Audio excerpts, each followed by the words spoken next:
Hi, everybody. Welcome to the Demigodest YouTube channel. If you are new, please make sure you subscribe so you never miss a video from me, as I do drop multiple times a week for you guys. And most importantly, don't forget to give me a thumbs up because I can't tell you how much I appreciate that and how that helps me. Let me see if I can turn this brightness up. Okay, there we go. All right. And don't mind the fan. Listen. Anyway, so we are going to be going into the Holy Bible, as I mentioned before. I bought this Bible off of Amazon, and it's so pretty. But yeah, and this is a King James version, and this is Bible study for people that really don't have a super strong relationship with God and is curious about God and is curious about the Bible and wants to read the Bible. So that's what I've been doing, as I mentioned in my previous Bible studies, is I never really read the Bible in its entirety. I read like verses, certain chapters, but I haven't completed the Bible in its entirety, and that is my goal. I really want to finish this. I don't know if I could finish this by the end of the year.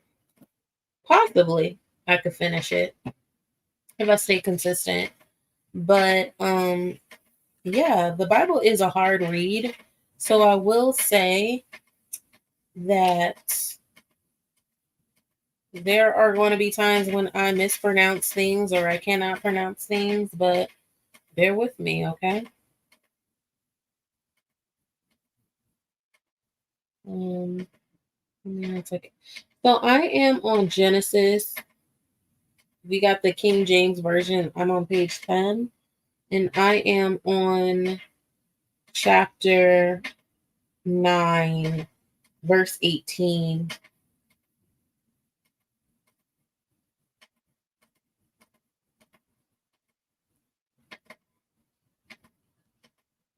That is where I'm at. Okay. All right. And the sons of Noah that went forth of the ark were Shem and Ham and Japheth, and Ham is the father of Canaan. These are all the three sons of Noah, and of them was the whole earth overspread. And Noah began to be a husbandman, and he planted a vineyard, and he drank of the wine and was drunken, and he was uncovered within his tent. And Ham, the father of Canaan, saw the nakedness of his father, and told two brethren without. And Shem and Japheth took a garment and laid it upon both their shoulders, and went backward, and covered the nakedness of their father, and their faces were backward, and they saw not their father nakedness. And Noah awoke from his wine, and knew what his younger son had done unto him. And he said, Cursed be Canaan, a servant of servants shall he be unto his brethren. And he said, Blessed be the Lord God of Shem, and Canaan shall be his servant. God shall enlarge Japheth, and he shall dwell in the tents of Shem, and Canaan shall be his servant. And Noah lived after the flood 315 years, 50 years. And all the days of Noah were 950 years, and he died. That is so cool. The generations of Noah, chapter 10. Now, these are the generations of the sons of Noah, Shem, and Ham, and Japheth. And unto them were sons born around the flood. The sons of Japheth, Gomer, and Magog, and Madid, and Japheth, and Tabal, and Meshech, and Tyrus. And the sons of Gomer, Ashnex. Oh gosh, why do we have to say all these names? Anyways, I'm not going to say all these names. It looks like they go on and on this whole chapter. So I'm just going to read it silently, and then when I get to a point, once I get past the names, we just going to go. But don't you guys find it ironic how being like a person of color, and it still is prevalent still to this day, but being a person of color, If you have a name that is hard to mispronounce or is perceived to be black or ghetto, you know, people skim through your application or your resume or cover letter and they won't even give you an opportunity to interview because of your name. But isn't it ironic how when you look at these names, they're not easy to pronounce and they're questionable? Isn't that ironic? Like there's a lot of things that happen to black and brown people when you look at the Bible. It's like, but the powers that be do the opposite. It's so weird. It's like certain parts of the Bible is like picked and like examined and like dissected and dissected and dissected and dissected. But it's like other parts, it's like, oh, we don't talk about that. Or oh no, we don't see that. I just think that's interesting. Okay.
That's interesting.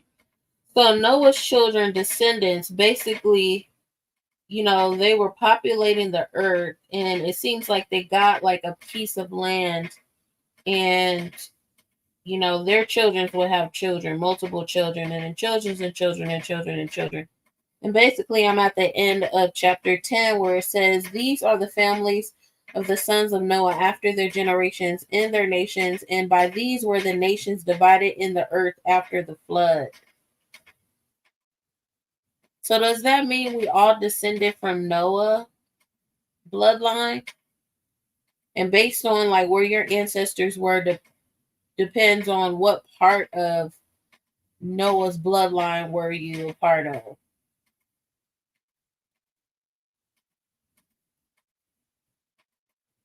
Because here's my thing. Maybe I need to go back to the previous chapters. Was Noah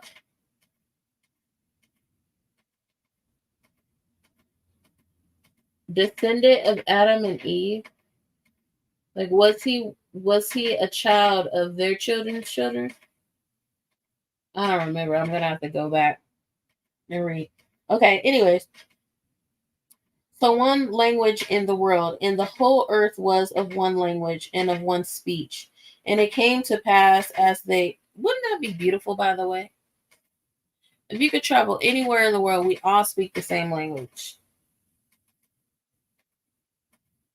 I would totally travel way quicker, like plan trips. Because one of my things, I mean, I don't mind traveling. I don't even mind traveling solo. But one of my things is going to a foreign countries and you can't communicate. Yikes. But imagine traveling anywhere in the world and everyone speaks the same language. Okay. So, and it came to pass as they journeyed from the east that they found a plain in the land of Shinar, and they dwelt there. And they said to one another, Go to, let us make brick and burn them thoroughly. And they had brick for stone and slime, had they for mortar. And they said, Go to, let us build us a city and a tower, whose top may reach unto heaven, and let us make us a name, lest we scattered abroad upon the face of the whole earth.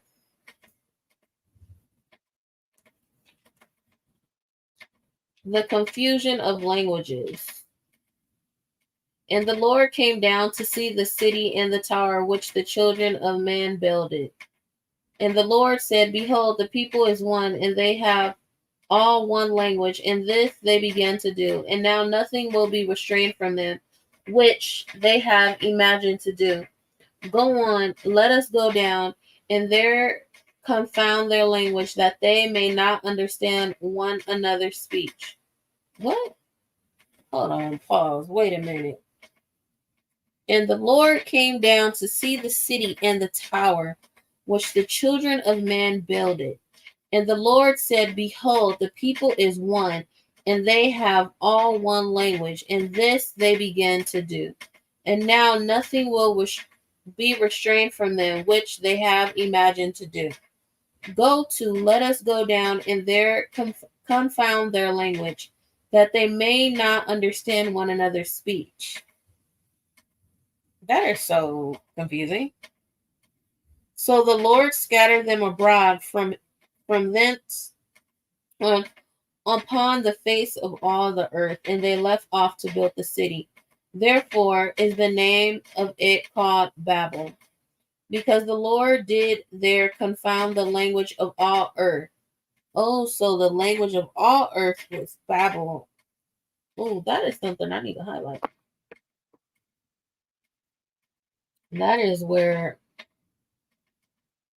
the origins of all language started on earth.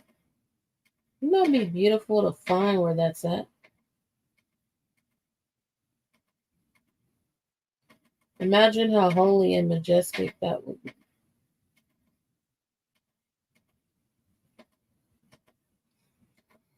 And from thence did the Lord scatter them abroad upon the face of all earth. The generations of Shem, the ancestor of Abram. Oh God, this is supposed to be a whole bunch of names. These are the generations of Shem. Shem was 100 years old and begot Aprix 2 years after the flood. And Shem lived after he begot Aprix 500 years and begot sons and daughters. And Aprix lived 530 years. So 53. And begot Shaleth. And Aprix lived after he begot Shaleth 403 years and begot sons and daughters. And Shaleth lived 30 years and begot Amber. And Shaleth lived after he begot Eber 403 years and begotten sons and daughters. And Eber lived 430 years and begot Peleg. And Eber lived after he begot Peleg 470 years and begot sons and daughters. And Peleg lived 30 years and begot Reu. And why do we need to know all like these ages and names? I'm not complaining. It's just frustrating knowing all this.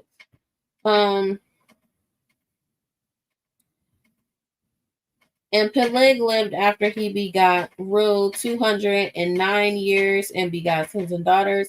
And Reu lived 230 years. So 32. Wait, no.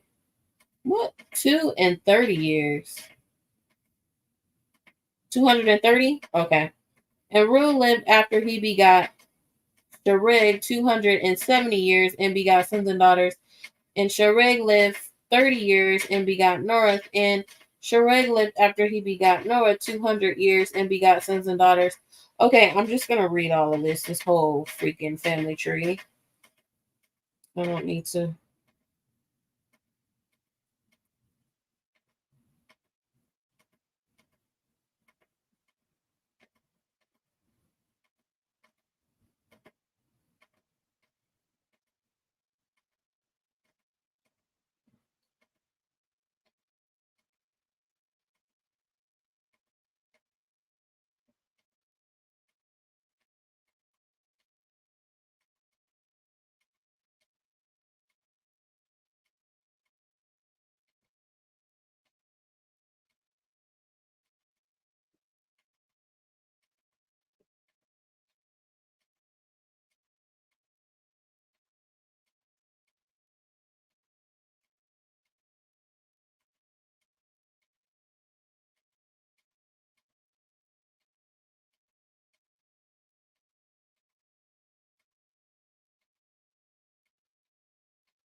God calls Abram, blesses him with a promise of Christ. Now the Lord had said unto Abram, get thee out of the country and from the kindred and from thy father's land unto a land that I will sow thee, and I will make of thee a great nation, and I will bless thee and make thy name great, and thou shalt be a blessing. And I will bless them that bless thee, and curse him that curseth thee, and in thee shall all families of earth be blessed. Abram departs with Lot from Haran. So Abram departed as the Lord had spoken unto him, and Lot went with him. Abram was 75 years old when he departed out of Haran.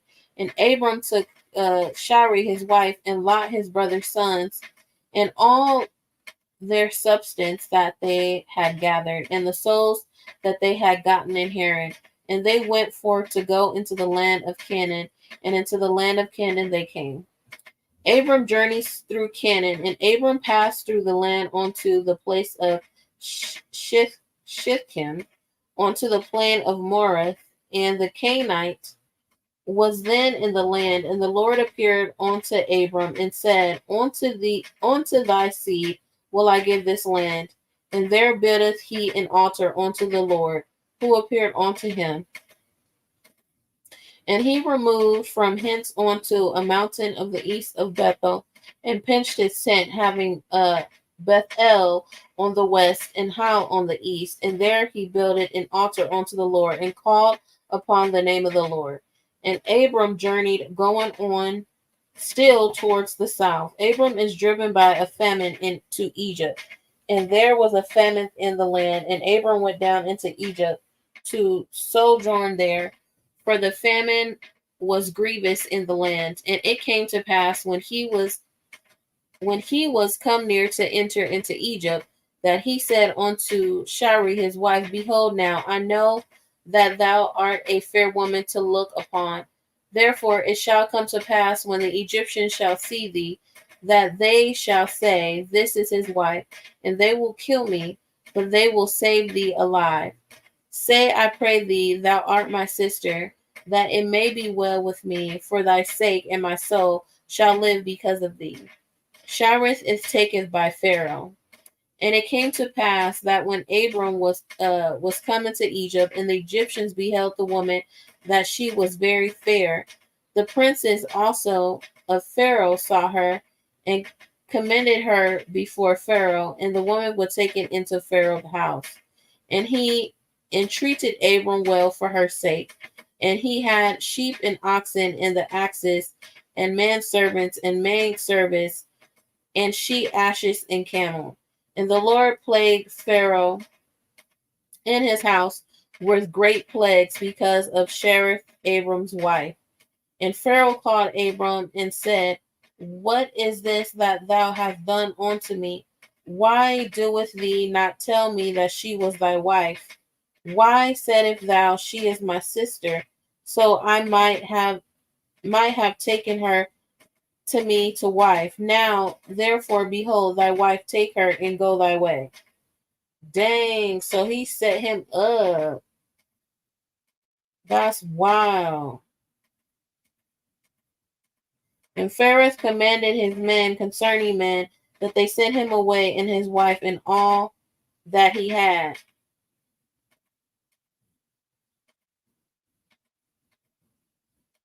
But my thing is, why did he allow his wife to go with Pharaoh? And obviously, he most likely slept with her.